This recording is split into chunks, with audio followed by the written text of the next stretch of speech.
Hey folks, welcome to another awesome edition of Backstage Pass with yours truly, Mr. Jared Lee. Today I have an awesome guest. Great guest. I don't know how to describe what this music is or how it entails, but we're going to get into this bio about who my special guest is for this Saturday. So let's talk about Nadjiwan, the bio. As Marc Meriläinen, hopefully I'm saying that right, the Toronto-based singer-songwriter, multi-instrumentalist, producer, and all-around visionary, better known as Nadjiwan, says humans have always questioned and wondered about both our purpose and origins in the universe. There are numerous stories in the indigenous cultures of the star people visiting us throughout history with the purpose of teaching us a greater understanding of not only the universe, but ourselves. So in short, we ultimately come from the stars. Nadjiwan of the Chippewas of Nawash, unceded First Nation, grew up hearing stories of star people, instilling within him a lifelong fascination with science fiction that is frequently incorporated into his musical body of work, and now numbers a dozen releases since 1994. That's quite an accomplishment to be able to be in the music industry for this long. The latest Nadjiwan album, Star Nation, may be his most ambitious project yet. Also, its 10 songs can be described as compromising of like a space rock opera. The album as a whole is mind-blowing sonic journey into the outer limits, powered by Nadjiwan's adventurous take on modern rock. Underpinning it are traditional music elements, which adds up to a heady mix. Unlike, it's fair to say that any other rock and roll may be made at this moment. So it's very, very new. It's got a new twist. So transforming the sound and image of Indigenous music has been one of Nadjiwan's goals from the very beginning, and his prodigious output has been recognized in many corners, including the Canadian Aboriginal Music Awards, one day hope to be there, and Native American Music Awards, the Indigenous Music Awards, and Toronto's Dora Maver Moore Awards for the Performing Arts. So in 2010, he was invited to perform at the Vancouver Winter Olympics, if you guys remember the Olympics back in the day, and 2015 at the Pan Am Games in Toronto. The early 2020 Nadjiwan album, The Dog Lake Sessions, was described by Acclaimed in its 9 out of 10 review for its vibrant narrative told through the movement of intense feelings. And the most recent Nadjiwan release came later that year in the form of Lockdown, the EP Anomalous, featuring live versions of previously released tracks along with the new song written specifically for this project. Now with Star Nation, I'm going to show you guys a little bit of that song right here in a little bit. So it's created to be a masterpiece, and its album, it transcends any immediate categorization, so you can't really categorize it, while appealing directly to the sensibilities of even the most casual progressive rock fan. So if you're willing to take a trip, ready to blast off, without further ado, I'm going to wait till he finishes a sip of coffee. Mr. Marc! Hello. How do I say your last name? Because a lot of people have a tough time saying my last name too. Yeah, there's actually two ways. I mean, the Anglo way would be Meriläinen, but if you were Meriläinen, you're actually in one of the Nordic countries or Finland, it would be Meriläinen. Meriläinen, a little bit of a roll to the L, right? Roll up the rim. Right on. So I was listening to your music, and I actually found your music and an interview on channel 165. Oh, okay, so great. Sirius XM. I always listen to Indigenous artists, and of course that's our station, that's our home base is Indigenous people, so of course I'm always listening to that channel 171, and I came across a song, Star Nation. I couldn't describe what it felt like to listen to it. Okay. It was very, when you're listening to something for the first time, like the first time I heard techno music was like, oh my god, what's that? Or the first time I heard that grungy rock, I was like, what's that? So how would you describe your music? That's a good question, because I've been asked this, the past 30 years now, I guess, and I never know how to answer that because I'll be completely honest. Like when I go into writing songs, putting an album together, I have no idea what I'm doing. I'm just doing something that's appealing to me. Yep. And also trying to respect, sort of the cultural background that I come from, as well as all the influences that I grew up with, listening to music, and the reason why I got into music in the first place. So tend to follow and listen to artists that have, obviously strong music and they're great performers. But also, I'm looking for sort of a tale or some sort of narrative, or sometimes even a statement on, current socio-political sort of affairs and current events. So Mhm. I'm more interested in content such as that rather than, the old fashioned, love songs. There's three types of love songs, right? There's love found, love lost, and being in love, right? I mean, Mhm. they're all fine, but I'm very good at that, writing those types of songs, because I've been married now for 25 years and love very much with the same woman. So it's hard for me to go into that headspace. Yeah, exactly. Exactly. So we'll talk a little bit about life as a musician. What has life as a musician been like for you? Growing up. I know you've been in this game a long time. So what's life been like for you, I guess? Um, well, as any musician knows, I mean, that has been doing this for as long as I have. I want to say it's without dating myself. Let's say 30 years. I mean, I started when I was about 18, 19. In a high school band. And then, at that age, you play the clubs and bars in your town. And I grew up in Thunder Hmm. Bay. And then we entered one of those contests. It's like Battle of the Bands. Yep. And we won the contest. This was in a previous band I was in Hmm. before I started the Nadjiwan project. So from there, I just continued kind of doing music, because at each stage or step along the way, there was some sort of success, even if it was very small, like winning a local, contest, or getting your song on, the local college radio. Those are all little wins for me, and that Yep. kind of kept me going. Because as every musician that's been in the business for a while knows, that there's going to be more doors closed in your face than doors open, right?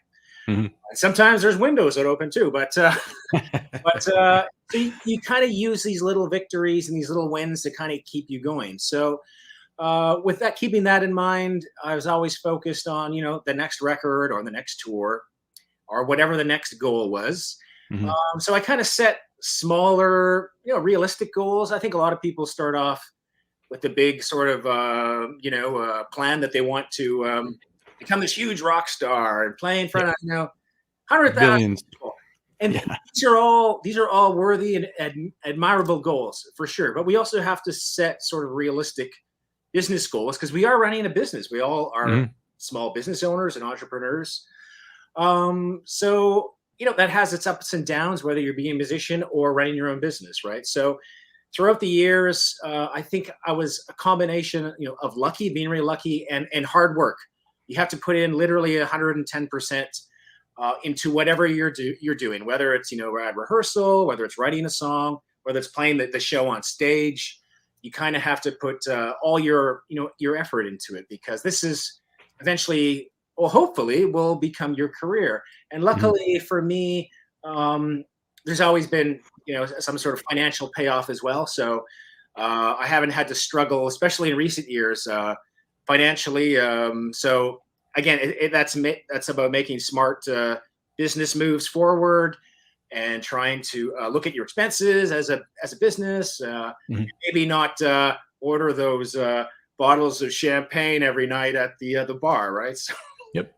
That's just being smart in general. I mean, yeah, exactly. common sense. You can't overspend and then not have anything to put towards your music. And I think of this as 100% like an investment. So anytime I want to move forward, I got to up my game all the time, and maybe hire a little bit better of a mixer, and get a better person to uh, master my music. So I know exactly what you're talking about. So let's go here we'll go back a little bit in time. Growing up in Thunder Bay, what was life like growing up for you in Thunder Bay? Tough. First I'll start on the good things. I mean, Thunder Bay, the middle of northwestern Ontario, kind of untouched by all the development that you get around the sort of bigger cities. Lots of pristine lakes and outdoor places to go to. Uh, Hmm. that's just literally a few minutes drive out of town. I mean, I live in Toronto now, and to get out of town, it takes me an hour to get out Yep. of town, and I'm still in Toronto, right? In Thunder Bay, I mean, you could go into these beautiful areas. Hmm. But the other challenge of Thunder Bay, it's a very sort of how do I put this politely? But I won't mince my words. There's a lot of racism there. especially against Indigenous people. I mean, there's various news reports and stories, and I believe at one time the police force, including the police chief, was under investigation for different things. I'm not sure how that turned out, but yeah, there's still issues there because every time I go to a store there, I'm sort of followed around, even to this day, and I'm in my 50s, so I kind of grew up with that, being a kid and then a teen. Of course, that's always tough. And I think that was one of the reasons why we decided to move out of Thunder Bay, just to kind of escape that sort of that hostile environment. Yep. And one of the goals at the time when we moved was I wanted to pursue music full time, and at the time, Toronto, was the center of the universe for music, for lack of better words, and for better or for worse. So that's why we came here. So, it was only 2 days ago that there was Orange Shirt Day, and now it's turned into a national holiday. It's the National Day for Truth and Reconciliation. So I think places like Thunder Bay that get a bad name for being, racist, openly racist to our Indigenous people. I grew up in a hometown that was like that, and it's still like that today. It's just a mentality of certain people and their individuals, and it just seems to snowball. At what point do you think it's gonna turn around so that it's equality? I think it's I mean, what I've noticed as I get older is that I noticed that real change takes a couple of generations. Yep. For it to really manifest and become this sort of thing that we all want it to be, right? Because I mean, like I said just a couple minutes ago, I mean, I've been experiencing racism for the past 30 years, maybe even more. When I was a kid, and I didn't really notice it. But I don't want to leave this all sort of negative, because there have been sort of changes and strides and kind of changing that, and there are some people out there that have a real I guess thirst for knowledge, and they want to be educated about what happens in Canada, and that's what Orange Shirt Day is for these opportunities to happen. Because I always look at this day, and even just the whole concept and ideology about truth and reconciliation. To me, it's about three things. It's about obviously helping with the healing. My mother went through the residential school system, as well as various relatives. And that trauma not just affected her, but also all of us, all of our children as well. Two, it's about, I think, finding people responsible and holding people accountable for their actions. Even though some of these events, at some of these schools happened years ago, I don't think they're free from being prosecuted or investigated further. And if there's any criminal charges, that has to be done as well. As well as hold any people responsible that are trying to, downplay this anyway, or that post hateful comments online. You see that on social media, and that's it's terrible and unfortunate. And I think lastly for me is education. Like I said, there's a lot of people out there that want to learn more about the subject, that are truly enthusiastic about learning more. So I think it's an important day to also give them the chance to reflect and kind of join us in that sort of challenge and struggle that we're all trying to reach. And I think, like I said, it's going to take another generation or two for real sort of change to really happen. Great, very inspirational words and very insightful. I know you're a very educated man just by how you answered that, so thank you for that. Very muchly appreciated. We'll go to the positive stuff now, the triumphs. Let's talk about all the good things that happen. Right from the start of your career, you're talking about all the small, little, successful things. Let's talk about some of your triumphs. Yeah. So I think one of the first wins, other than winning the Battle of the Bands contest, when Nadjiwan released the first record titled Brother, and that came out on CD in '95, I believe it was. And right out of the gate, we got lined up to do this summer festival tour. So, and we were just kind of, new, and green still, and we hadn't really done a full proper tour. And so we learned kind of a lot of things along the way. And then each year after that, or with each release, there seemed to be some sort of bigger win we would have. Then the subsequent releases, we were nominated for different awards. Then got to travel, nationally across Canada and then into the United States as well, where we built a big audience down there. And then the Olympics came along, and then they contacted us to represent the province where I live, is Ontario. So we played at Ontario House, or the Ontario Pavilion, whatever they called it. They flew us out there and drove us around in a limo, and it was a really great experience I'll never forget. And then moving forward, I learned to appreciate other sort of wins. I have 2 kids, 2 sons. They're both becoming adults now. My oldest son was a model for Elite model management. Now he now got out of that. He's kind of dabbling in the music business.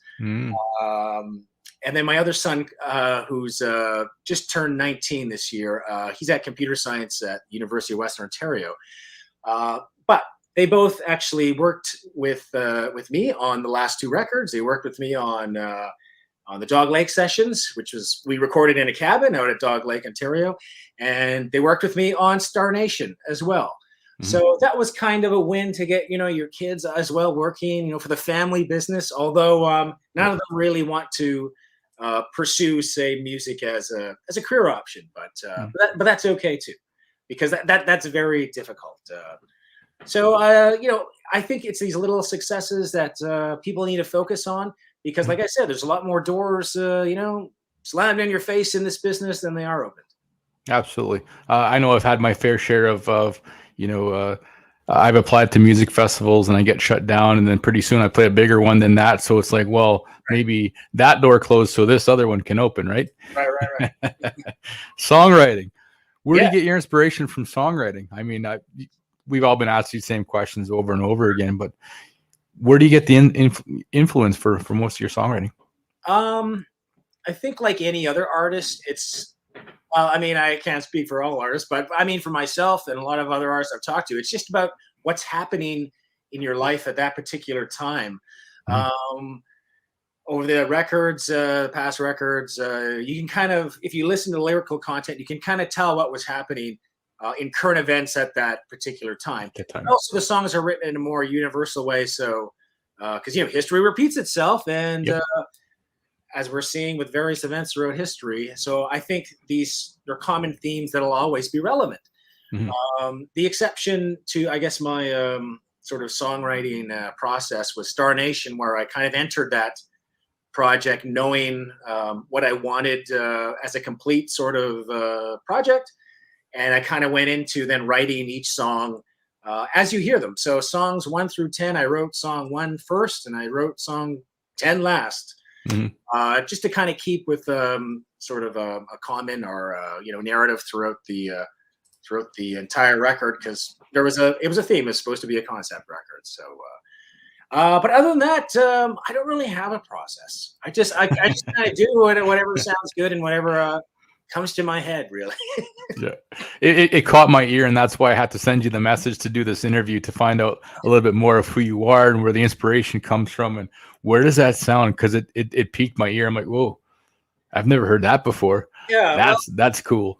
Well, it's interesting because I grew up again in Thunder Bay, but I spent a lot of time. Thunder Bay is like a classic rock town, so I spent time hearing, in one ear sort of drum and powwow music, and then the other ear I'd be hearing classic rock tunes, right? So I think as I progressed as an artist, I took to those influences and made them into something hopefully that is unique, or at least that's what I'm trying to do. Question for you, and this question I ask every one of my guests, and being up on stage is such a rush, but I can only speak for myself. What does it feel like for you? Like, let's say you play in front of thousands of people for the Olympics. What does it feel like to be up on stage? It feels pretty awesome. I'll be honest. I mean, I've been doing this for 30 years now. Actually playing in front of audiences longer than 30 years. It's still a rush. There's always that sort of anxious feeling, not nervousness, but more like you want to get on with the show because you want to do your amazing stuff. So just before they usually call you on, and you're waiting for the other band to get their gear off the stage, and I'm kind of like, all right, let's get going, right? So, but when I'm on stage, I feel at home. Like Mhm. I'm supposed to be there.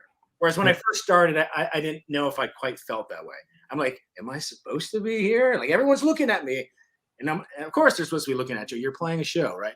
Yeah. So I think for those that maybe suffer from stage fright or whatever, or nervousness, I mean, that eventually it really does go away. And then when you hit the stage, the nervousness or anxiousness that you're feeling is more about the excitement, getting Yeah. ready to play the show. And then once you get into the show, it feels like you're playing. Well, for me, anyways, it feels like I'm playing in my living room or in the home studio here. So it eventually becomes comfortable, hopefully, and that should hopefully be the same thing with any job you do, whether you're a heart surgeon or a sanitation worker. Imagine being nervous trying to fix a valve on a hurricane. Your hands are going like this, and people are watching you. Yeah, Yeah, you'd have to get your nerves in check before you actually yeah, do no, anything. Scalpel, and you're shaking. Yeah, no. I just went through surgery at the beginning of September, so I'm kind of like still recovering a little bit, but yeah, healthy, happy. Very grateful to be living. So let's talk about this really quickly. Awards. I know other than Battle of the Bands, let's right. talk about some of the awards that you've Sure. been, even nominations. Those are huge. Yeah, I've never actually won anything. I'm kind of like the Leonardo DiCaprio before, he eventually won the Oscar, but it took him a long time to get there. Yeah. So I'm thinking for my next music video, I gotta fight a bear Yeah. because he won the Oscar in The Revenant and he was attacked by a bear. So I would do that kind of like as a joke, as a homage to that. May as well growl through your whole thing, through the whole, when you the acceptance speech. I've never heard a guy growl so much in my life. I'm like, this is actually some pretty good acting. He's really hurt. You see, I might turn into a second career. But it's always great to be nominated for awards. I always feel very honored and humbled by it that people actually like my music, my weird music. But I've never actually won anything, and that's not really my goal at the end of the day. Yeah, it'd be nice to win a Juno or Grammy or whatever the awards are. But at the end of the day, I mean, yeah, when I was about my 20s, sure, I guess it was definitely a goal you were trying to attain. But now I don't really care about competition or competing with other musicians because I think that's not what art is about. And I hope that's not what it's about. But it is nice to be nominated because it is free PR. Yes, 100%. So I think you're awesome just by what I've read, and the short time that I basically investigated who you were, and you've been in this for a long time. So I really appreciate you coming onto my show as a total cold call, and kind of like out of left field, being like, hey, I got my show. It's called Backstage Pass. I'm an artist just like you. Would you be willing to do an interview? So the whole reason why I started this interviewing was because during COVID we had a lot of downtime. Right. So during that time, I wanted to showcase people to find out who we truly are as artists, instead of putting us up on a pedestal or looking down to us as if we're not worthy of the market price we set for ourselves. But just to give people an idea, a backstage pass, like let's say after you're done your show in Toronto, I go and I set up my mic and my iPad and I said, okay, let's talk a little bit about the backstage pass. And it's just kind of like, it's going to grow into that show eventually. We'll go to people's shows and continue to interview. But I just think you're an awesome writer, and the music is very unique. That's what caught my ear, and I absolutely freaking love it. So you have my support. I also added you to the Indigenous playlist on Spotify and also on YouTube channel. So a whole bunch of Indigenous artists, kind of like me and you, on there. So that's pretty well it. Well, thank you. I really appreciate it. And thank you for the kind words, Chimigwech. I'm at kind of at the stage of my life where I want to promote other artists as well. I've listened to your stuff on Sirius and I love it. And I just checking out some of your other stuff earlier. Really good stuff. So yeah, I'm kind of in the whole mode of trying to help other artists too. In fact, a couple of years ago, my wife and I started a music label called Meriläinen Music. And our whole goal is to help other artists as much as we can. And our label, it's kind of different from other labels where it's more of a partnership, and it's not like a label dictating to the artist is what they do. Yeah, it's not the old pyramid. It's none of that. We're on equal terms. We both make decisions equally, and so forth and so on. And our whole sort of model goes back to that old saying, if you give someone a fish, they eat for a day. But if you teach a man a fish. they eat for a lifetime. And that's what we're trying to do with the artists that we represent and that are on our label. We're trying to teach them how to fish so that they, at some point, they don't need a label. They don't need us. They could do everything on their own and keep 100% of the publishing and all that, and maybe start their own company one day. So that's what our goal is, and that's kind of where I'm at personally too. So I'm willing to help out anybody. Sounds good. That's kind of where I'm at, is like I'm mentoring people through the process on how to get from point A to point B, and not charging anybody for that, just doing it out of the 100% goodness of my heart. And here's the next question: where do people support your journey? You know what? You'll have some links, right? Because okay, there you go. So I forget all the website stuff. I don't do my own PR, so yeah. Headingnorthmusic.com. Here we go. Nadjiwan --2 for that. And also, ladies and gentlemen, and children of all ages and everybody, however you want to identify, Facebook.com, Nadjiwan Music. There you can support as well. And this show will be on Jared Lee, and I'll click you with the link on that. So I'll tag you after this is done. And away we go. People can support one another. And we're going to end it off with your song here, Star Nation. I just love the sound in it. Very unique. Very cool. So thank you for the interview. Backstage Pass right here with yours truly, Mr. Marc Meriläinen.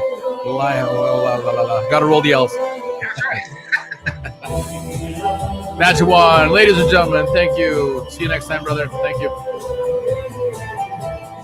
So there you go, the Backstage Pass with Jared Lee and this great song right here, Star Nation.